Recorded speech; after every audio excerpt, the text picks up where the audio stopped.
नमस्कार, हमारा उत्तराखंड में आप सभी का स्वागत है। मैं हूं आपके साथ सृष्टि शुक्ला। खबरों से पहले नजर डालते हैं इस वक्त की सुर्खियों पर। सीएम त्रिवेंद्र सिंह रावत ने किया ट्वीट, कहा बागवानी के लिए महत्वपूर्ण पहल की गई है, फसलों को नुकसान बचाने की बड़ी योजना शुरू। आपदा से विस्थापित गांवों का वन भूमि पर बरसाएंगे, वन भूमि का उपयोग करने के लिए केंद्र सरकार को प्रस्ताव भेजेगी राज्य सरकार। नैनीताल में नंदा देवी महोत्सव को लेकर एसडीएम की बैठक, सांकेतिक रूप से बनाया जाएगा नंदा देवी महोत्सव, कभी वृक्ष के लिए रवाना हुआ दल। उत्तराखंड में मलबा आने से केदारनाथ हाईवे गौरीकुंड के पास बंद, पैदल ही आगे जा रहे हैं श्रद्धालु।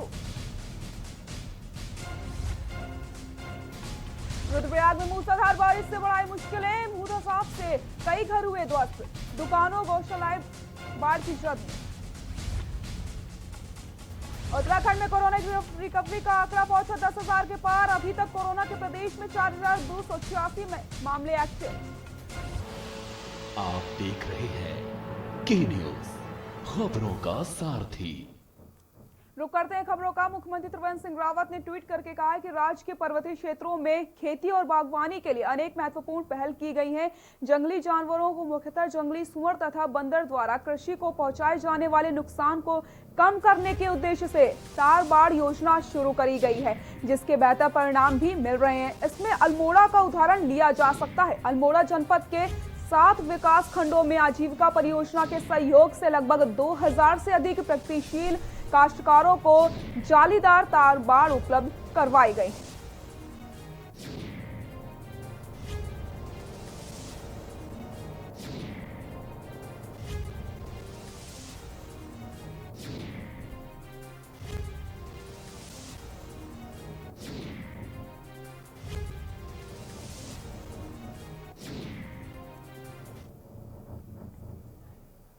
उत्तराखंड में कुलदेवी के रूप में पूजनी नंदा देवी महोत्सव इस बार सांकेतिक रूप से मनाया जाएगा। नैनीताल में 26 अगस्त से 28 अगस्त तक चलने वाले नंदा देवी महोत्सव को लेकर एसडीएम विनोद कुमार की अध्यक्षता में नैना देवी ट्रस्ट व राम सेवक सभा के सदस्यों के साथ बैठक कर वर्तमान में चल रहे कोरोना संक्रमण वायरस को देखते हुए प्रशासन ने जनता से अपील करी है कि इस बार माता नंदा देवी के डोले का नगर भ्रमण व प्रसाद वितरण व भंडार नहीं किया जाएगा। आपको बता दें कि साथ ही साथ महोत्सव में होने वाले मेले से संबंधित दुकानें नहीं लगाई जाएंगी। नैना देवी ट्रस्ट व राम सेवक सदस्यों की ओर से बताया गया है कि कदली वृक्ष व मूर्ति निर्माण के लिए 5 से 7 लोगों का दल रवाना किया गया है।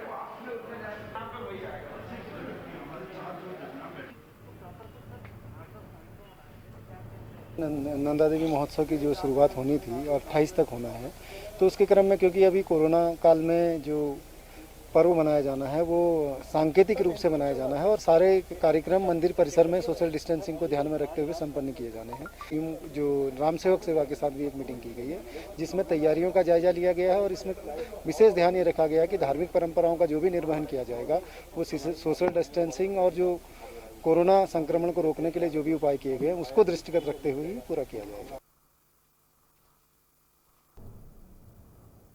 रुद्रप्रयाग के केदार घाटी में हो रही मूसलाधार बारिश के कारण खुमेरा गांव के अधिकांश तोकों में भूधसाव होने से 2 मकाने पूरी तरीके से क्षतिग्रस्त हो चुके हैं और 2 दर्जन से अधिक मकाने, दुकानें, गौशालाएं खतरे की जद में आ चुकी हैं। गांव की पेयजल योजनाएं क्षतिग्रस्त होने से अधिकांश परिवारों में पेयजल का संकट बन गया है। गांव के पैदल मार्ग क्षतिग्रस्त होने से ग्रामीणों को जान हथेली पर रख करके आवाजाही करनी पड़ रही है। विगत 4 दिनों से विद्युत आपूर्ति ठप होने से ग्रामीण अंधेरे में रात काटने को विवश हो चुके हैं। काश्तकारों की कई हेक्टेयर भूमि और फसलें बर्बाद होने से ग्रामीणों के अरमानों पर पानी फिर गया है।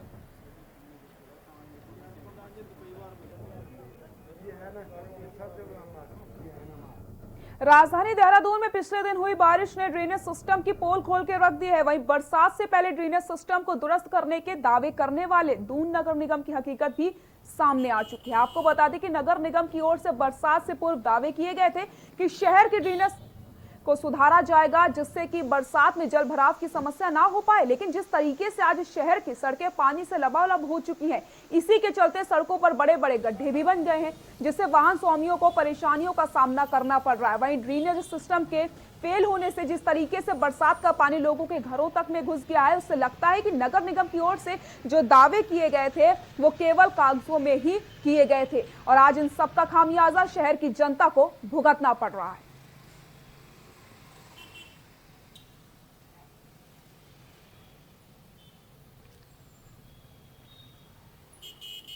हमने अप्रैल माह से देहरादून की सारी ड्रेनेज, अधिकतर ड्रेनेज हमने खाली करी हैं।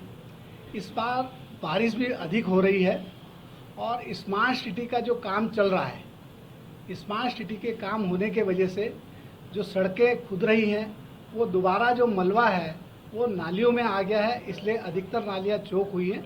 हम उनको प्रयास कर रहे हैं कि स्मार्ट सिटी के माध्यम से भी हमने उनको भी बुलाया था यहाँ पर, और हमारी नगर निगम की टीम भी लगी हुई है कि हम नाले साफ करने का अभियान हम फिर दोबारा से चलाएंगे, उनको साफ भी करेंगे और स्मार्ट सिटी को भी कहा गया है। प्रधानमंत्री नरेंद्र मोदी स्वच्छता को लेकर जनता को जागरूक करते आ रहे हैं। इसी के तहत स्वच्छता को लेकर के देश के नगर निकायों में सर्वे किए जाए हैं। देश में स्वच्छता सर्वेक्षण के तहत स्वच्छ गंगा सिटी को श्रेणी में चमोली जिले के 3 शहरों ने टॉप 10 में जगह पाने में सफलता हासिल करी है। स्वच्छ गंगा शहर में नगर पालिका परिषद गौचर ने तीसरा, जोशीमठ ने चौथा तथा गोपेश्वर ने 8वां स्थान हासिल किया है। इस सर्वेक्षण स्वच्छता के किस निकाय ने निवासी जागरूक व किस नगर में साफ सफाई देश में सबसे बेहतरीन है। इसी कार्यक्रम के तहत स्वच्छता सर्वेक्षण 2020 के तहत सिटीजन फीडबैक में देश को उत्तराखंड के नगर निकाय नंदप्रयाग को 20 अगस्त को प्रथम स्थान प्राप्त हुआ है। प्रथम स्थान मिलने के बाद जनपद चमोली पहुंचने पर नंदप्रयाग नगर पंचायत अध्यक्ष डॉक्टर हिमानी डिमरी वैष्णव को स्थानीय लोगों ने भव्य स्वागत किया। नगर पंचायत अध्यक्ष ने इसका पूरा श्रेय वहां की जनता, कर्मचारियों व पर्यावरण मित्रों को दिया है।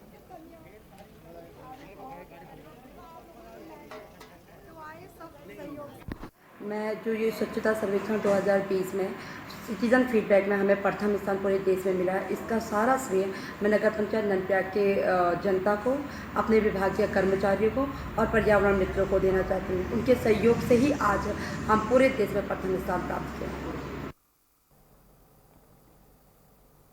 उधम सिंह नगर के सतारगंज में द्वाराहाट से भाजपा के विधायक पर महिला द्वारा दुष्कर्म का आरोप लगने में प्रदेश की भाजपा सरकार द्वारा विधायक का डीएनए टेस्ट न कराने और विधायक को बचाने के प्रयास के विरोध में प्रदेश कांग्रेस कमेटी अध्यक्ष प्रीतम सिंह के आह्वान पर नगर ब्लॉक कांग्रेस कमेटी के कार्यकर्ताओं ने सतारगंज के मेन चौराहे पर पुतला फूंककर रोष जताया है। वहीं पूर्व दर्जा राज्य मंत्री हसनैन मलिक ने बताया कि सरकार से तुरंत विधायक का डीएनए टेस्ट कराने की मांग करी जाए। कांग्रेस से समस्त कार्यकर्ताओं ने पीड़ित महिला को इंसाफ दिलाने हेतु सख्त कार्रवाई की मांग करी है।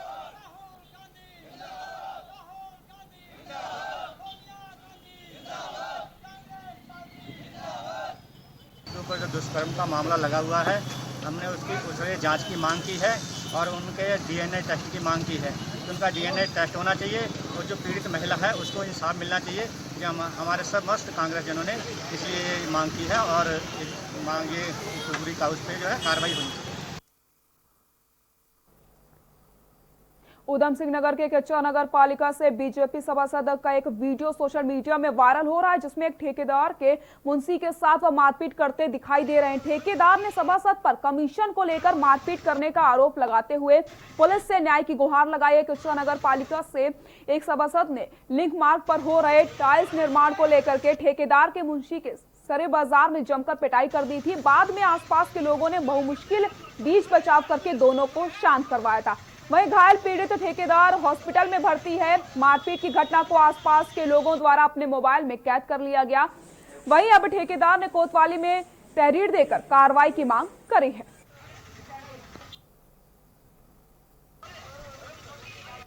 ये वीडियो अभी मैंने देखा नहीं है, लेकिन एक मामला जरूर आया यहाँ पे थाने में। उसमें 2 पक्षों का आपस में डिस्प्यूट का मामला है, एक ठेकेदार और एक सभासद का। तो उस संबंध में जो है दोनों तरफ से अपनी अपनी बातें बताई गई है। दोनों पक्षों की जांच की जा रही है, उचित कार्रवाई। उधम सिंह नगर जिले में कोरोना वायरस का कहर जारी है। अब कोरोना ने एसएसपी कार्यालय में दस्तक दे दी है। पुलिस कार्यालय में कोरोना संक्रमित मरीजों की पुष्टि के बाद पुलिस महकमे में हड़कंप मचा हुआ है, जिसके बाद स्वास्थ्य विभाग की टीम ने आज एसएसपी सहित पुलिस कार्यालय में तैनात सभी अधिकारियों और कर्मचारियों के सैंपल लेकर जांच के लिए भेज दिए हैं। अब तक कार्यालय में तैनात 14 अधिकारियों व कर्मचारियों की जांच रिपोर्ट पॉजिटिव आ गई है। दरअसल कल रैपिड एंटीजन टेस्ट में 2 सिपाहियों की कोरोना रिपोर्ट पॉजिटिव आई थी, जिसके बाद से आज एसएसपी द्वारा पुलिस कार्यालय में सभी कर्मचारियों के टेस्ट करवाए गए। पुलिस कार्यालय में 110 अधिकारी व कर्मचारियों के सैंपल लिए गए, जिसमें से 14 पुलिसकर्मियों की कोरोना रिपोर्ट पॉजिटिव आई है। 14 और नए मामले आने के बाद स्वास्थ्य विभाग द्वारा भारत सरकार की और राज्य सरकार की गाइडलाइंस के अनुसार आइसोलेट किया गया है। वहीं एसएसपी सहित तमाम पुलिसकर्मियों के सैंपल लैब में भेजे गए हैं।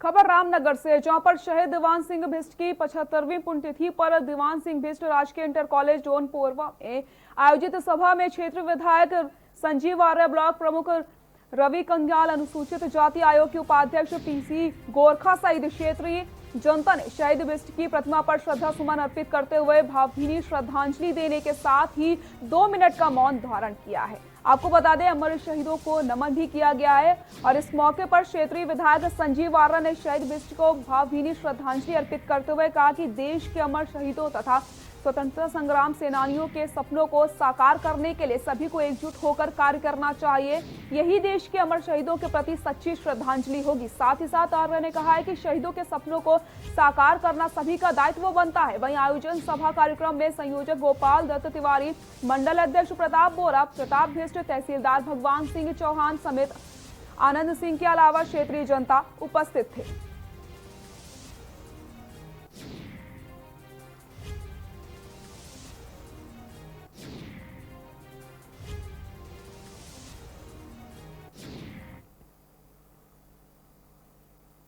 भारी बारिश के कारण इंदिरा कॉलोनी में पिछड़ा गिराने से हुई 4 लोगों की मौत के मामले में 1 महीने से ज्यादा समय बीत चुका है। इसके बाद भी जिला प्रशासन, नगर निगम आनंद फानम ने शहर के बने 48 गिरासू भवनों को 15 दिन का नोटिस भेजने का काम किया था। साथ ही साथ भवनों को खाली कराने के लिए बैनर भी लगवाए गए थे, लेकिन 15 दिन बीत चुके हैं और अब तक गिरासू भवनों को खाली नहीं करवाया गया। वहीं नगर निगम का मानना है कि नोटिस का समय पूरा हो चुका है और जल्द ही कार्रवाई करने का काम किया जाएगा। नगर आयुक्त विनय शंकर पांडे ने बताया कि इनको आखिरी नोटिस दिया गया था और 14 अगस्त को समय पूरा हो चुका है। 15 व 16 अगस्त की छुट्टी हो गई थी और उसके बाद उप नगर आयुक्त की रिपोर्ट कोरोना पॉजिटिव आ गई थी, जिसकी वजह से काम ठप हो गया था। कल से निगम में काम शुरू हुआ है। जल्द ही जल्द समीक्षा करके कार्रवाई करी जाएगी।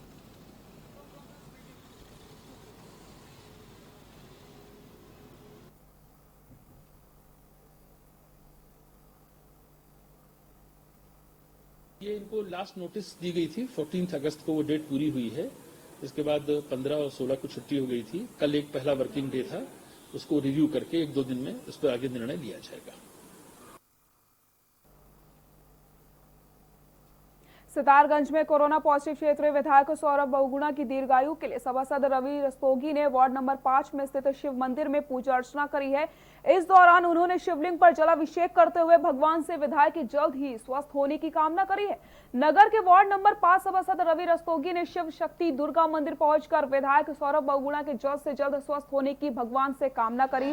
पंडित हेम शर्मा द्वारा शिव शक्ति दुर्गा मंदिर के वैदिक मंत्रोच्चारण के साथ रुद्राभिषेक किया गया। सभासद रवि रस्तोगी ने कहा कि सभी धर्मों के क्षेत्रीय लोग भी विधायक के शीघ्र ही स्वस्थ होने की कामना कर रहे हैं।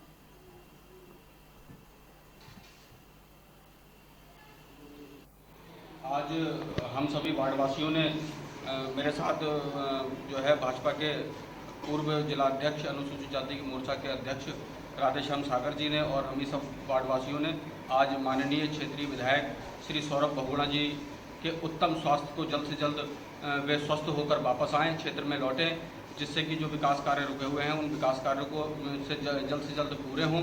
इसी कामना को लेकर, उनके स्वास्थ्य के उत्तम स्वास्थ्य को लेकर कामना को लेकर आज भगवान श्री भोलेनाथ का रुद्राभिषेक किया गया और उसके बाद जो है आरती की गई और हमने यही कामना की कि वह जल्द स्वस्थ होकर क्षेत्र में लौटे। यहाँ रुकते एक छोटे से ब्रेक के लिए, जल्द हाजिर होते हैं।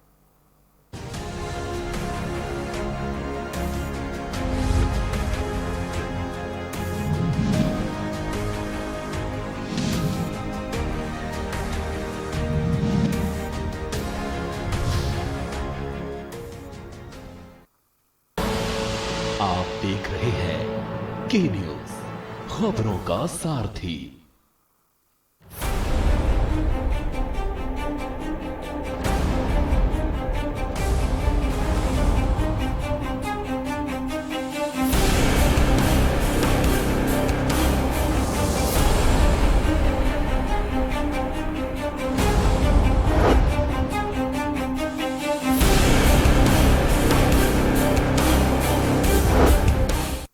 राम की जिंदगी को थोड़ा पढ़ भी लीजिए। आप मुद्दे से भटक रहे हैं। सब बोलेंगे, सबकी सुनेंगे, अनुशासन के साथ सवालों की झड़ी अड़ी, क्योंकि हमें है देश की पड़ी। सोमवार से शुक्रवार शाम 6 बजे TV9 भारतवर्ष, अब तो सब देख रहे हैं। खुदी को आजमाया है तो ये अंदाज आया है, खुदी को आजमाया है तो ये अंदाज आया है। तुम में भी मैं हूं, शुद्ध प्लस पान मसाला। आप देख रहे हैं के न्यूज, खबरों का सारथी। करें अपने जीवन को कृतार्थ, सुने श्रीमद् भागवत कथा रोज प्रातः 6:30 बजे मेरे साथ, सिर्फ के न्यूज इंडिया पर।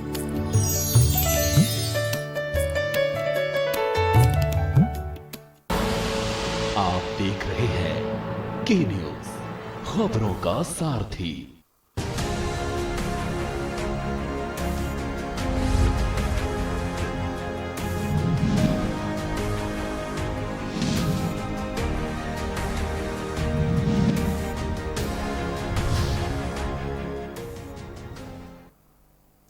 ब्रेक के बाद एक बार फिर से आप सभी का स्वागत है। सरकार की मदद के बिना भी जंगलों को बचाने और जल संरक्षण की मुहिम को देखना है तो नैनीताल मुख्यालय से 106 किलोमीटर दूर आप नाई और पंगतोली गांव आ सकते हैं, जहां पर ग्रामीणों ने अपनी मेहनत और वृक्षारोपण से जल संरक्षण कार्य शुरू कर दिया है। देखिए हमारी खास रिपोर्ट।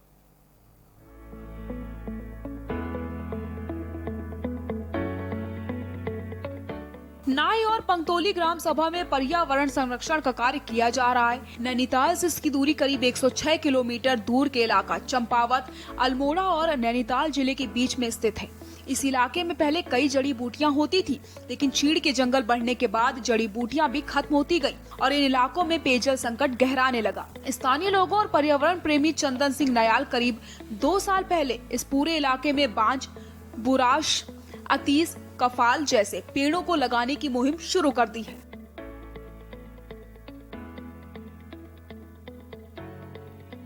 यहाँ जो था पहले, बहुत पहले बुजुर्गों से यहाँ पर जो था अच्छे खासे चौड़ी पत्ते वाले पेड़ थे, बांज, बुरुश, काफल सारी चीजें थी। कुछ समय बाद जो है चीड़ जो इतनी तेजी से फैला, इसने सारी हमारी वनस्पतियाँ खत्म कर दी, जिससे हमारे यहाँ का जो है पर्यावरण भी गर्म हो गया। आग लगती है जंगल में बहुत ही तेज, जिससे हमारी खेती बाड़ी भी प्रभावित होती है इससे, और हमारे जल स्रोत जो हैं बिल्कुल ही कम हो गए। घास, हमको जानवर पालना मुश्किल हो गया क्योंकि जंगल में घास होती नहीं। ग्रामीणों की माने तो उनके पानी के जल स्रोत लगातार सूखते जा रहे हैं। जानवरों के लिए चारा, पत्ती और घास की समस्या खड़ी हो गई है। चीड़ के जंगल होने के कारण आग की घटनाएं भी बढ़ने लगी हैं, जिसके बाद पिछले 2 सालों से गांव के ऊपर जंगल में वृक्षारोपण, चाल, खाल और खंती बनाई जा रही है, जिससे भविष्य में जल संरक्षण हो सकेगा। जो है हम लोग चाल, खाल और खंतियां जो है हम लोग बना रहे हैं, उसके द्वारा जो है यहाँ पर हमारा जल संरक्षण का काम कर रहे हैं हम लोग। कैचमेंट एरिया में ऊपर जो हमारे नदी और नौले हैं जो छोटे, उनके कैचमेंट एरिया में जो है हम चाल खाल और खंतिया बना रहे हैं। वृक्षारोपण यहाँ पर हमने मिक्स फॉरेस्ट को ज़्यादा वैल्यू दी है, तो यहाँ पर हमने जो है फलदार पौधे भी और जो हमारे जंगली पौधे हैं जैसे बांज हो गया, खरसो हो गया, उद्दीस हो गया, रीठा हो गया, पांगर हो गया, तो ऐसी कई प्रजातियां जो है यहाँ पर लगभग हम लोगों ने 7,000 से ज़्यादा पौधे यहाँ पर लगाए हुए हैं। सभी लोगों ने पूर्ण रूप से सहयोग दिया उनको, उनके नेतृत्व में उन्होंने कई वनस्पतियां लगाई हैं और जो है जल संरक्षण के लिए, जल संरक्षण और संवर्धन के लिए कई वनस्पतियां लगाई हैं, चाल खाल और ट्रेंच खोदी हैं, जिससे कि जो है इससे सबसे बड़ा फ़ायदा ये है कि जो है एक तो हमारा जल संरक्षित होगा, दूसरा जो है इससे जंगली जानवरों को भी जो है गर्मी में पानी जो है पीने को मिलता है। बहरहाल जंगलों को बचाने और जल संरक्षण की मुहिम के लिए ये सराहनीय है, जहां ग्रामीणों ने अपनी मेहनत से वृक्षारोपण और जल संरक्षण कार्य शुरू कर दिया है। नैनीताल से के न्यूज के लिए कांता पाल की रिपोर्ट।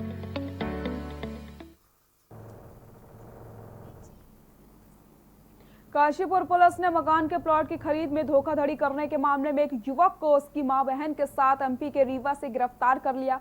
मामले का खुलासा करते हुए एसपी राजेश भट्ट ने बताया कि बीते महीने 5 जुलाई को बरखेड़ा पांडे निवासी राजवती ने आईटीआई थाना क्षेत्र में तहरीर दी थी। तहरीर में उसने संदीप मिश्रा पर आरोप लगाए थे। उसने अपने परिवार के सदस्यों के साथ मिलकर एक मकान का सौदा 3,60,000 रुपए में किया था, जिसके बाद में उसी मकान को किसी अन्य को बेच दिया गया था। पुलिस ने इस मामले में धारा 420, 506 के तहत मुकदमा दर्ज किया और अभियुक्तों की तलाश शुरू कर दी। एएसपी ने बताया कि संदीप मिश्रा, उसकी मां सीता मिश्रा तथा नेहा मिश्रा निवासी राम भवन बाजपुर मामले में वांछित चल रहे थे। पुलिस को सूचना मिली कि संदीप मिश्रा मध्य प्रदेश स्थित अपने ससुराल में रह रहा है। सूचना पाकर 19 अगस्त को एसआई कैलेश चंद्र के साथ पुलिस टीम रीवा में रह रहे संदीप की तलाश में वहां पहुंच जाती है, जहां पुलिस ने संदीप को 20 अगस्त को रीवा के थाना नई गढ़ी से गिरफ्तार कर लिया।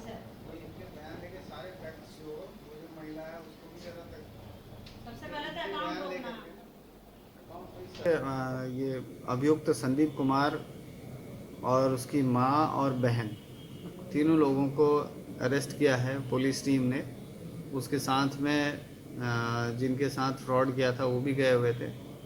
तो बेसिकली इसकी मोडस ऑपरेंडी यही थी कि ये एक मकान दिखा करके उसको गलत रजिस्ट्री करवाता था, 2-2, 3-3 लोगों को करवाता था, उनसे पैसे ले लेता था, उसके बाद भाग जाता था उस जगह से। और बहुत ज़्यादा इसको प्रेशराइज करने पर ये अपने चेक दे देता था जो बाउंस हो जाते थे। बुलेटिन फिलहाल के लिए इतना ही। देखते रहिए के न्यूज़ इंडिया। नमस्कार।